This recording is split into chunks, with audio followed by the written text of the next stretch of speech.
오늘 우리에게 주시는 말씀은 신약 성경입니다. 로마서 12장 1절에서 2절입니다.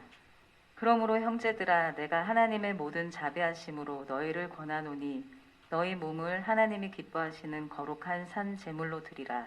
이는 너희가 드릴 영적 예배니라. 너희는 이 세대를 본받지 말고 오직 마음을 새롭게 함으로 변화를 받아 하나님의 선하시고 기뻐하시고 온전하신 뜻이 무엇인지 분별하도록 하라. 이것은 하나님의 말씀입니다. 아멘. 우리는 예배를 통해서 하나님을 만납니다. 구약시대 때는 제사를 통해서 하나님을 만났습니다. 예배나 제사나 진지하게 임해야 됩니다. 하나님의 어미하심을 따라야 합니다. 예배로 하나님을 찬양하고 높입니다. 하나님이 하신 위대한 일들을 나타내고 인정하고 고백합니다. 하나님은 당신께 나와 예배하는 자들 기뻐하십니다. 그 예배자들에게 은혜를 베푸시고 복을 주십니다. 하나님의 존재는 너무나 엄중하여서 피조물이 그 앞에 감히 다가가질 못합니다. 그래서 하나님은 얼마간의 거리를 두셨습니다. 법궤는 조각목으로 짠 상자이지만 하나님 임재의 상징입니다. 그래서 법궤를 대할 때도 마치 하나님 앞에 선 것처럼 조심하게 했어요. 법궤를 지성소 안에다 두고 아무도 못 들어가게 했습니다. 1년에 딱 한 번 대속죄일에 대제사장이 속죄 의식을 행할 때만 들어갔어요. 성막을 거두고 이동할 때는 이 법궤를 3중으로 쌌습니다. 지성소를 이렇게 맡고 있던 휘장을 걷어서 그 휘장으로 덮고, 그 다음에 해달의 가죽으로 덮고, 그 다음에 또 순청색 보자기로 덮었습니다. 함부로 법궤 뚜껑을 열고 들여다본 베세메스 사람 70명이 죽임을 당한 적이 있었어요. 법궤를 술에 싣고 가다 덜컹거릴 때 그 법궤를 손에 댔다가 우사는 그 자리에서 즉사했습니다. 이렇게 법궤가 엄중했어요. 그런데 다윗이 법궤를 천막에 두고 예배했을 때는 그 엄중한 원칙이 깨졌습니다. 다윗의 장막 때는 법궤가 아무래도 허술하게 보관이 되었죠. 본래 형식을 갖춰서 성막 안 지성소에 보관을 두어야 했습니다. 하지만 다윗은 기브온에 있는 성막이 아닌 예루살렘의 왕궁에다 법궤를 두었습니다. 그것은 다윗이 이내 성전을 지어서 제대로 법궤를 모시려고 했기 때문입니다. 그러나 성전 건축은 미루어졌고 그동안 다윗은 문지기와 찬양대를 조직해서 법궤 앞에서 24시간 찬양과 예배를 드렸습니다. 하나님은 이 예배가 너무나 좋아서 법궤의 엄중한 원칙을 깨고 그냥 용납하셨습니다. 다윗의 장막을 주제로 한 여러 가지 책들과 또 유튜브에 강연들이 있습니다. 그런데 다윗의 장막에서 행해진 이 예배를 너무나 강조하다 보니까 지나치게 해석하고 또 지나친 주장을 하는 것들이 있습니다.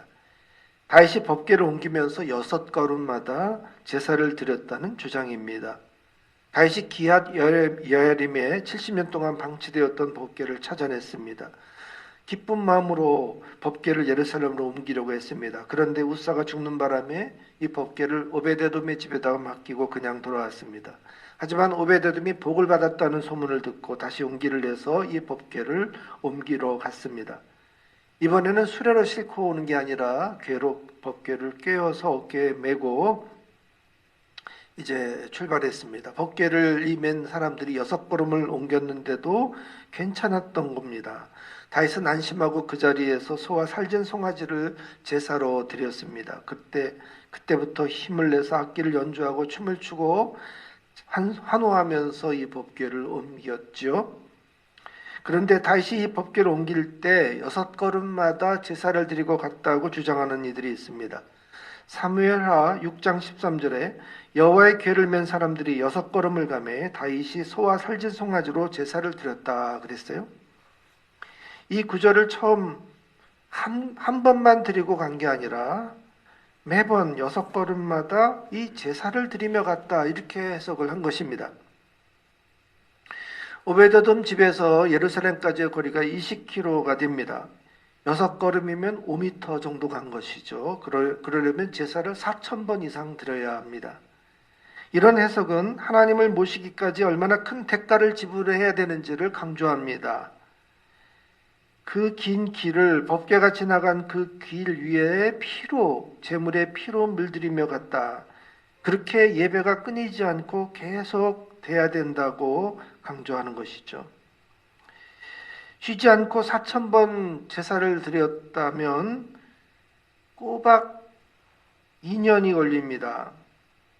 이거를 시뮬레이션해 보면은 소 한 마리를 제사에서 태워서 제가 되기까지 4-5시간 이상 걸릴 거 아니에요?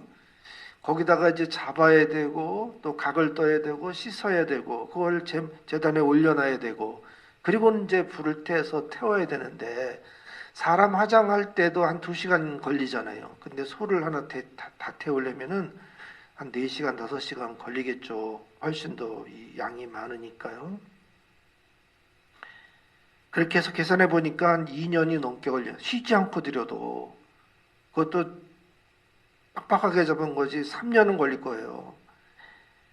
소 4,000마리에 송아지 4,000마리였으니까 적어도 송아지 한 600만 원, 송아지 400만 원 쳐도 이게 1,000만 원씩 해서 계산하면 400억이 나와요.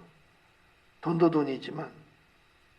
그 다음에 이 제단을 어떻게 매번 옮기나요? 그 무거운 제단을 이동해 가기가 쉬운 게 아니죠. 제물을 태울 장작은 또 얼마나 많이 들었을까. 또 제사에 매달린 제사장과 레위인들도 그들도 밥 먹고 잠을 자야 되는데 그러려면 뒤에서 그걸 시중 드는 사람들은 또 얼마나 많았을까. 온 이스라엘 백성들이 동원돼서 법궤에 마중 나와가지고 환호를 했는데 이 장면을 과연 2년 넘도록 연출을 했을까. 다윗은 2년 동안 정사를 돌보지 못하고 그거 옮기는 데 온 시간을 다 허비했을까. 이런 거 시뮬레이션 해보면 도저히 이거는 불가능한 얘기죠. 하나님이 이렇게 요란한 제사를 원하셨을까요? 6걸음마다 제사를 드렸다는 이 해석은 성경을 오독한 것입니다. 솔로몬의 1,000번제도 마찬가지입니다. 예루살렘에서 기브온 산당까지 거리가 16km, 15km 됩니다. 솔로몬이 매일 제사를 드리기 위해서 2년 9개월 동안 기브온까지 예루살렘에서 기브온까지 왕복을 해야 됐는데 그러면 왕으로 즉위를 막 하고 그러면 나란히를 언제 돌봅니까? 1,000번제는 1,000번 드린 제사가 아니고 1,000마리를 단번에 드린 제사예요. 1,000번제를 1,000번 제사한 걸로 해석해서 1,000번제 헌금을 유도하는 것은 성경을 오해한 것입니다. 김장군 목사님이라는 분이 있는데 콕하우스라는 선교회를 조직해서 무너진 다윗의 장막을 다시 회복시키겠다고 합니다. 24시간 예배를 계속 드리는 걸 목표로 삼고 있어요. 유튜브 영상을 보니까 주로 찬양과 춤을 추고 있었습니다. 다윗의 장막에서 24시간 찬양과 경배는 특별했던 거예요. 다윗이 천상의 하나님의 보좌에서 천군 천사들이 쉬지 않고 하나님을 경배하고 찬양하는 그 광경을 보고 따라한 거죠. 이거는 국력을 동원한 행정이니까 가능했던 것입니다. 다윗은 레위 사람 24,000명을 동원했어요. 그 중에 문지기가 4,000명, 찬양대가 4,000명이었어요. 이 사람들 24,000명 전부 녹을 주면서 뒷바라지를 해줘야 이게 할 수 있는 거예요. 그 정도의 예산과 국력이 아니고서는 불가능한 것입니다.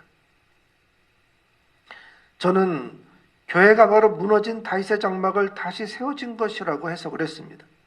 지금은 교회의 예배에서 하나님의 임재를 경험하고 만납니다. 24시간 쉬지 않는 예배는 필요 없어요. 하나님도 그런 거 원하시는 게 아니에요. 오늘 본문 1절의 영적 예배가 바로 우리 삶 속에서 드리는 24시간 예배를 뜻하는 것입니다. 비록 우리의 몸을 하나님이 기뻐하시는 거룩한 산제물로 드리는 바로 그런 예배예요. 예배에는 두 종류가 있어요. 첫째는 공적 예배, 두 번째는 영적 예배.